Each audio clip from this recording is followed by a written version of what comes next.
Hey guys, it's the Chad, your C10 truck nerd, and I'm here at the SEMA show, and I'm here with Nick Brandenberger with Backyard Fabs, and he is here to show us his 1972 K10 or a version of exactly. What it should be. Whatever you want to call the thing. It started life as a factory 1972 C10 actually, so it was a 5-lug truck, trailing arm setup. But of course now we consider it a K30, whatever you want to call it. But obviously the biggest thing you're going to see is the custom dually bed setup that we did on this thing, just out of some step side fender flares. That's what makes this thing truly, in my eyes, a K30. Something that was never even produced from GM. What'd you start with the frame? Okay, so this is our staple right here. So we do full custom chassis for these classics and these pickups. So we do big lifts, we do full custom 4-links. I do all of the CAD design for every part and piece you see, every overlay, doesn't matter what it is, shock tab, everything. So then we can build these things to however we need and what we want. We're not trying to make a stock chassis work. We're not having to reinforce it. We can drop any drivetrain into these trucks that we want. It's just works out great. So yeah, this one is sitting on, at the lowest point, a 12-inch lift. It goes all the way up to a 20-inch lift. It's sitting on 30x16 in the front, American Force wheels, and in the back it's 30x8.25. It's on some 42-inch Fury tires. Yeah, it's got custom paint done by Asher Auto Body. It's got a built 496 stroker done by a local guy to me in Goshen, Indiana, Pro Motor. And everything has been touched on this thing. TMI interior, horn blasters, train horns. It's got just everything built to the nines. How'd you pick the green? So my first truck, my uncle bought for me. It was a 1970 C20. That was my baby, and it was the factory green color. What's the color code? It's that medium green. Medium green. It's the medium olive green color, and I loved it. It was ugly, it was hideous, but I loved it. And so I wanted to really pay tribute to that truck. Ended up selling it when I shouldn't have to buy something else when I got out of high school. You know how it goes. It was torn apart, wasn't running, so I sold it for parts price, basically. So yeah, that was the idea behind this color. So pretty much this is a Valspar paint color.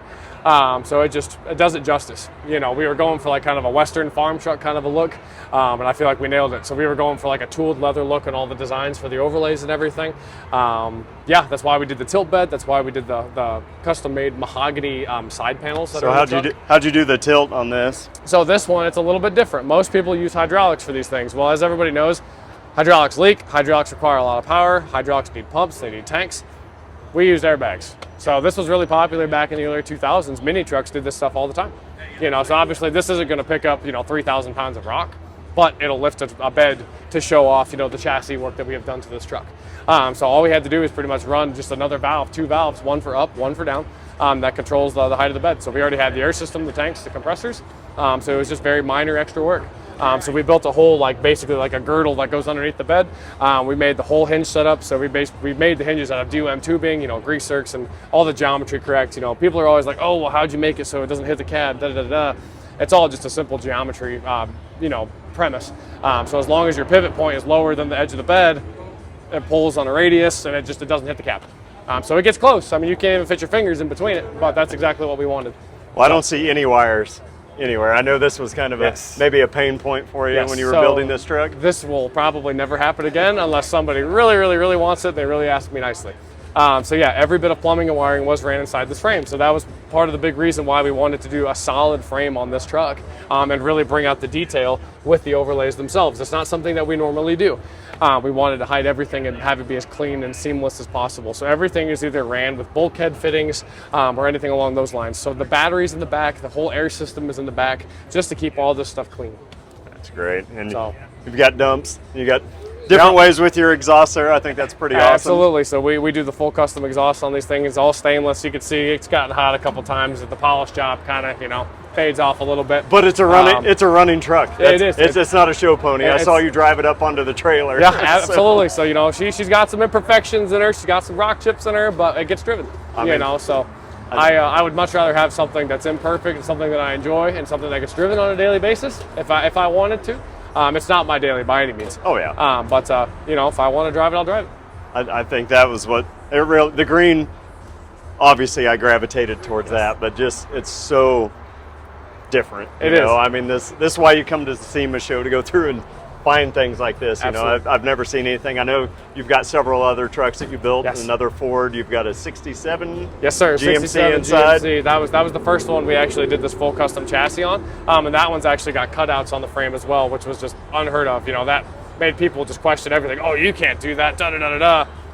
You can. You absolutely can. It's no different than a seat channel frame, except it still has, structure all throughout. And that truck was built 2.5 years ago, and it still looks just as good today as it did when it was first finished. Raymond Lively's garage is the current owner. He pulled the small block out of the truck that we had put in it, and he put an 850 horsepower LSA in it. So that's what it's currently running, and it got done just before the SEMA show. So next up, he's doing a full custom audio system and a full custom interior. Oh, nice. So, well, what was your biggest pain point? Probably the plumbing and wiring for this one? Plumbing and wiring was definitely up there, but the biggest one probably for this truck. Oh, man. No, that's probably it. Yeah. Everything else, pretty much went according to plan for us.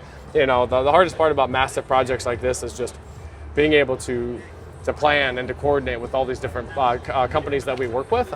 So like, paint and body, making sure we have paint and body in time for like a reveal or like an engine and a drivetrain, that's the most difficult part, honestly. Once you have the work and figured out, it's not too bad.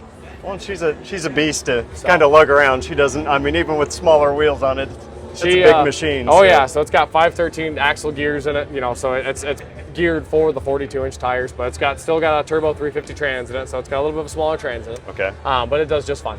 Does the truck have a name? So this one is the Heavy Heifer. Heavy Heifer. The Heavy Heifer. Well, this thing's awesome. You guys do killer work.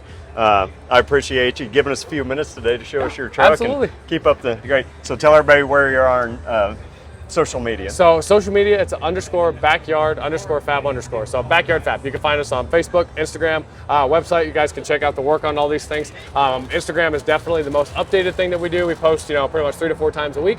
You can check out all of our other work that we have done in years prior as well, and tell us what you think.